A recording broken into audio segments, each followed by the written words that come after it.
Merhaba arkadaşlar. Bu derste bilgisayar kullanımı için öncelikle edinilmesi gereken bilgileri öğreneceğiz. Bunlar arasında başlat menüsü, pencere, klavye ve farenin temel özellikleri gelmektedir. Bu başlıklar altında bilgisayar pratiği fazla olmayanlar için başlat menüsü ve görev çubuğu, klavye ve fare kullanımı gibi temel konulara değinilecektir. Konuya başlamadan önce terimleri sunuyoruz. Slaytta yer alan bu kelimeler bu derste geçen bazı terimlerin listesidir. Dilerseniz derse devam etmeden önce bunları not alınız.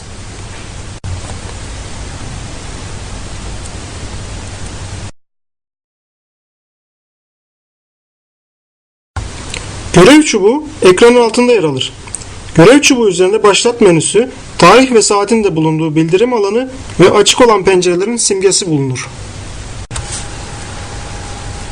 Görev çubuğunun solunda başlat düğmesi, ortasında açılan pencerelerin simgeleri, sağında ise takvim ve saatin de yer aldığı bildirim alanı bulunur. Tüm bu alanlarda yer alan simgeler buradan denetlenebilir. Başlat menüsü, bilgisayardaki programlara ve klasörlere erişimi sağlayan en temel araçtır. Örneğin, yüklü olan tüm programlar başlat menüsü içinden listelenir. Bilgisayar kullanılırken sıkça başvurulan bir menüdür. Bu menü, ekrandaki başlat düğmesine veya klavyedeki Windows tuşuna basıldığında ekrana gelir. Başlat düğmesini açalım. Bunun için başlat düğmesine tıklamamız yeterlidir. Bundan sonra başlat menüsü açılır. Bir ikinci yol ise klavyedeki Windows tuşuna basmaktır. Bunu göstermek için On Screen Keyboard'u kullanalım. Buradaki Windows tuşuna bastığımızda başlat menüsü açılacaktır. Bilgisayarı kapatmak gerektiğinde başlat menüsünün sağ alt köşesindeki Shutdown yani kapat düğmesine tıklamak yeterlidir. Bilgisayarı kapatmak yerine yeniden başlatmak veya bir süre sonra açmak üzere uyku durumunda tutmak isteyebiliriz. Bu düğmenin hemen sağındaki ok simgesi tıklandığında bu gibi seçeneklerin yer aldığı küçük bir liste gelir. Bu listede uyutma, yeniden başlatma, kilitleme, oturumu kapatma ve kullanıcı değiştirme seçenekleri bulunur. Uyut seçeneği bilgisayarın oldukça az enerji ile bırakıldığı durumda kalmasını sağlar. Yeniden başlat, bilgisayarı kapatıp tekrar açar. Kilitleme seçeneği bilgisayarın açık ancak kullanıcı tarafından şifresiyle korunur durumda bırakır. Oturumu kapat, bir kullanıcının kendi oturumu kapatmasını, switch user ise bir kullanıcının kendi oturumunu kapatmadan başka bir kullanıcının hesabını kullanabilmesini sağlar. Sol alt kısımda yer alan ilk seçenekte yüklenmiş olan tüm programlara erişilmesini sağlayan All Programs yani programlar seçeneği bulunur. Soldaki geniş alanda sık kullanılan veya menüye eklenen programların listesi yer alır. Başlat menüsünün altında programların ve dosyaların aranabilmesi için bir metin kutusu bulunmaktadır. Bu arama kutusuna erişilmek istenen program veya dosya yazıldığında aramanın sonucunu veren bir liste başlat menüsü içinde gösterilir. Burada listelenen simgelere tıklanarak bulunan program veya dosyalara erişilebilir. Şimdi örnek olarak Word programını arama kısmından açalım. Bunun için başlat düğmesine tıkladıktan sonra gelen başlat menüsündeki Search Programs and Files yani programları ve dosyalar arama kısmına Word yazalım. Listede ilk sırada bulunan Microsoft Office Word 2007'ye tıklayalım. Bundan sonra Word programı açılır.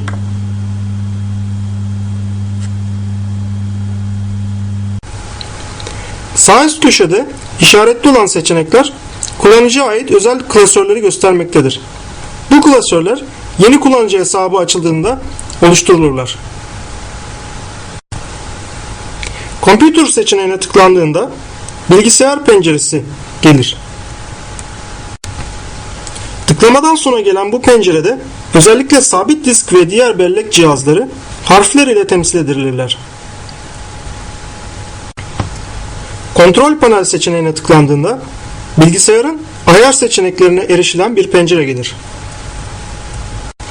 Bu pencere bilgisayarın seçeneklerinin ve ayarlarının yapıldığı genel bir penceredir.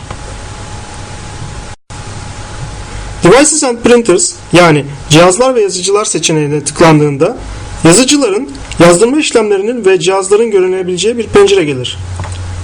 Default Programs tıklandığında varsayılan programların seçiminin yapıldığı bir pencere gelir. Bu pencerede örneğin bir web adresinin hangi browser tarafından açılacağı belirlenebilir. Help and Support yani yardım ve destek Windows için bilgi verme ve sorun giderme amacıyla bulunmaktadır.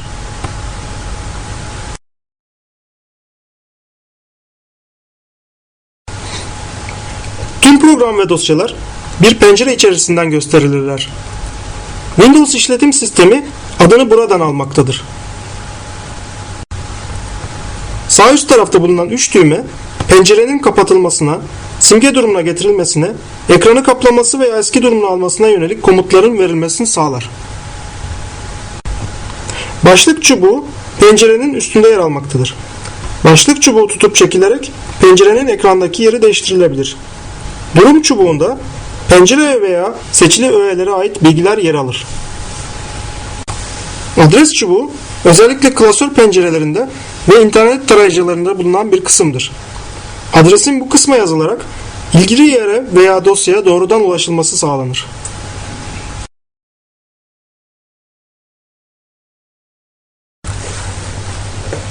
Ekranda klavyenin temsili hali gösterilmektedir. Bu kalabalık tuş takımının çoğunluğu yazı yazmada kullanılan harfleri ve rakamları oluşturur. Bunların dışında kalanlar ise klavyenin bilgisayar üzerindeki etkinliklerini belirler. Rakamlar üstte ve numerik keypad adı verilen kısımda, harfler ve noktalama işaretlerinin çoğu klavyenin ortasında yer alırlar. Kullanıcının tercih ettiği dile göre klavyedeki harfler kullanıcının daha hızlı yazabilmesi için farklı yerlere yerleştirilebilir. Tercih edilen yerleşimde bulunan sol üst köşedeki harf klavyenin adını belirler. Örneğin resimdeki bir Q klavyedir. Yazma işlevi dışındaki tuşlar klavyenin bilgisayar üzerindeki işlevselliği ile ilgilidir. Bu kısımda bu tuşlar hakkında bilgi verecektir. Enter tuşunun görevi verilen komutları onaylamaktır. Yazı yazmak için kullanılan kelime işlemlerde ise satır açmaya yarar. Enter tuşunun işlemini anlatan bir dizi işlem yapalım. Önce On Screen Keyboard'u açalım. Ve daha sonra bir dosyanın üzerine tıklayarak o dosyayı seçelim. Seçim işlemini yaptıktan sonra Enter tuşlayalım.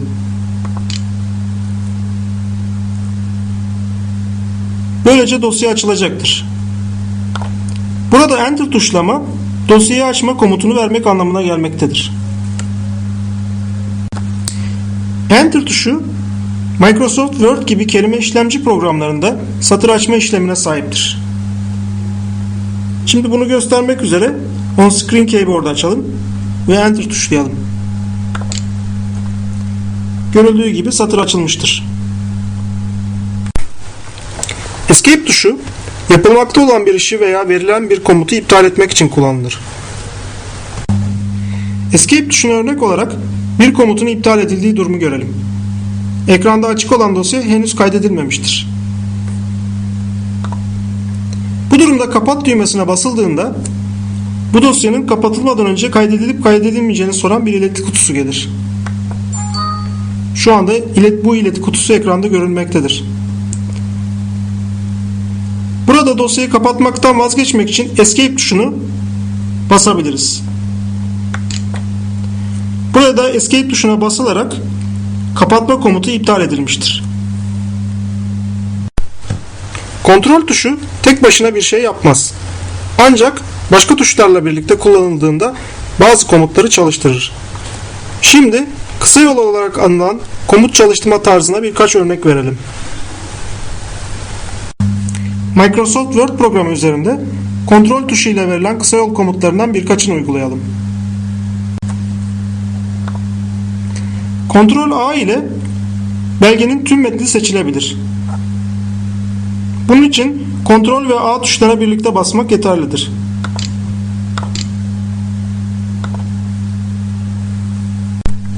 Ctrl Z ile yapılan işlem geri alınır.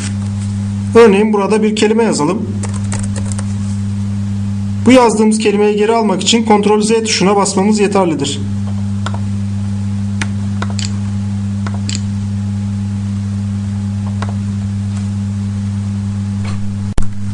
Ctrl C ve Ctrl V ile kopyala ve yapıştır komutlarını verebiliriz. Yani bir metni çoğaltabiliriz. Bunun için bir örnek yapalım. Dosya kelimesini yazalım ve seçelim. Daha sonra klavyeden kopyala komutu uygulayalım.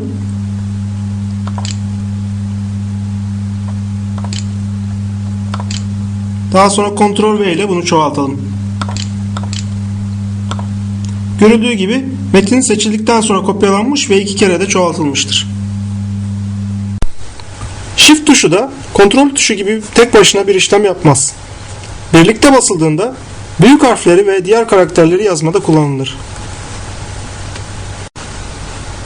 Alt tuşu menüyü aktifleştirmek için kullanılır.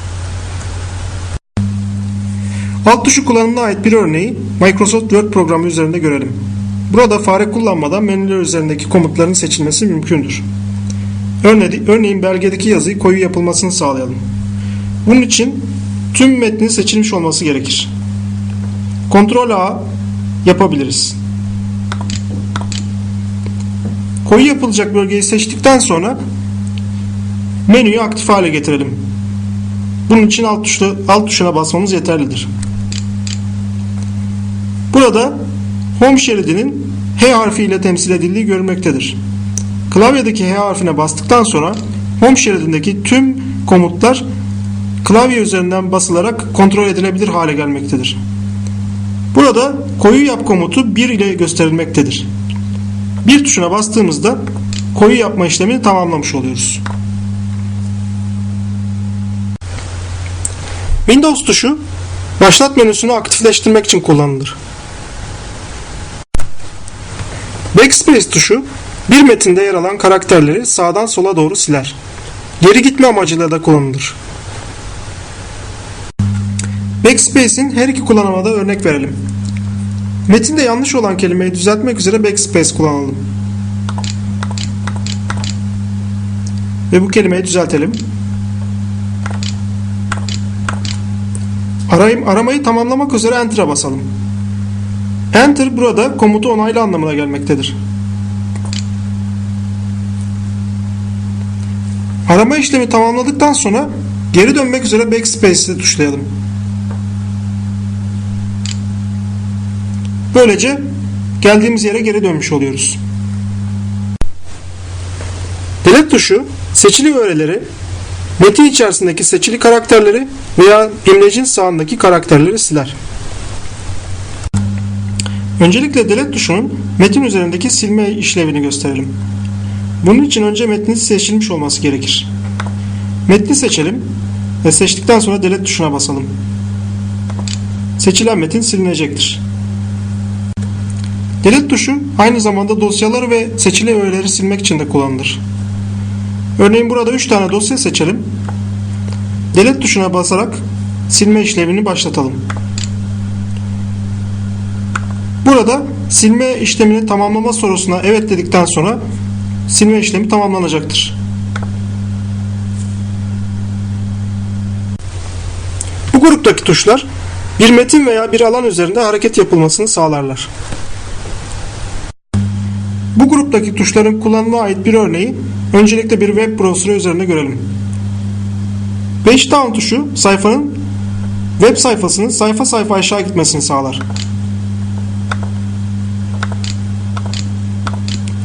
Page up tuşu bunun tam tersidir. Sayfa sayfa yukarı çıkmayı sağlar. End tuşu web sayfasının en sonuna gidilmesini sağlar. Home tuşu ise web sayfasının en başına gidilmesini. Ok tuşları yavaş gitmeyi sağlar.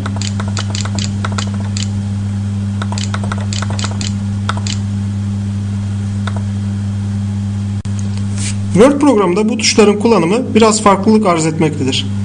Örneğin Home tuşu belgenin değil sadece bulunduğu satırın en başına gitmesini sağlar. End tuşu ise bulunduğu satırın en sonuna gidilmesini sağlar. Ancak kontrol ile birlikte kullanıldığı Home tuşu belgenin başına, End tuşu ise belgenin sonuna gidilmesini sağlar. Bunu bir örnekle yapalım. Kontrol tuşuna bastıktan sonra End tuşuna basılması belgenin en sonuna götürür. Kontrol tuşu ile birlikte Home tuşu yine belgenin başına götürür.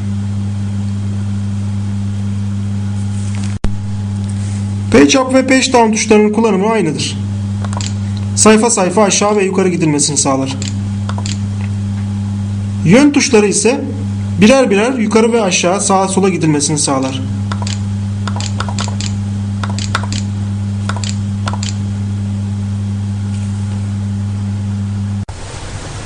Caps Lock tuşu büyük harflerle yazmayı sağlar.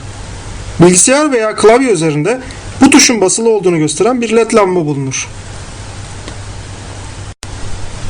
Tab tuşu nesneler arası geçişi, metin alanında ise belirli bir miktarda boşluğun bırakılmasını sağlar.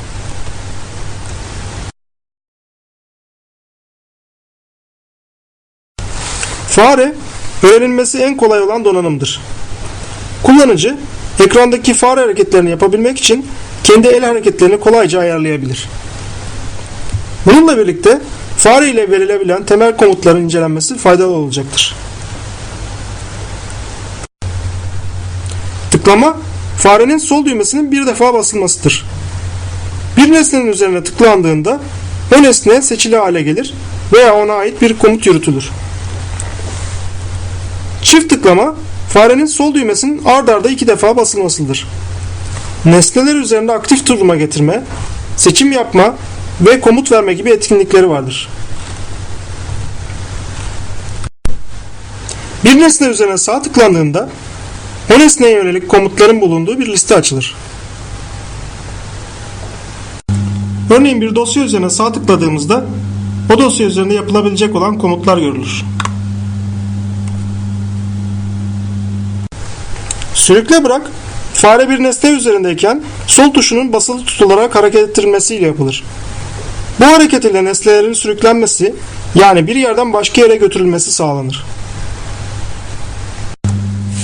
Örneğin Microsoft Word'de seçili olan bir metnin yer değiştirmesi sürükle bırak işlemiyle sağlanabilir.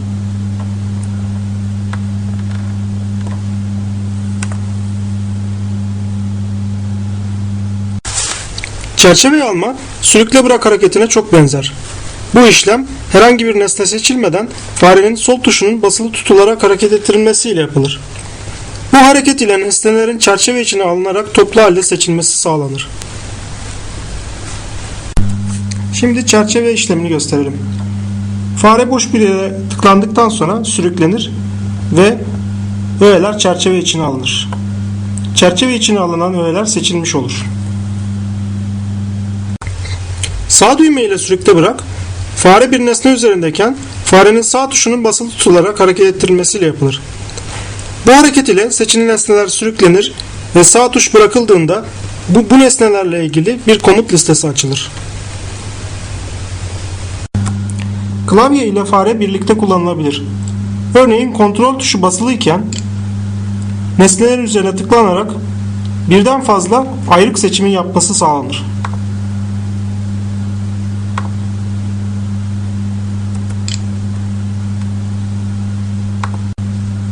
Veya Shift tuşuna basılarak aralıksız seçimin yapılması sağlanabilir.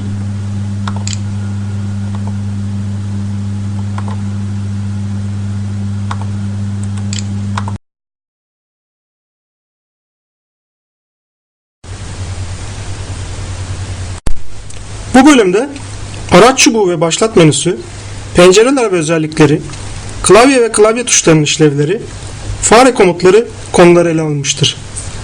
Burada gösterilenlerin uygulanarak tekrarlanmasını tavsiye ediyoruz.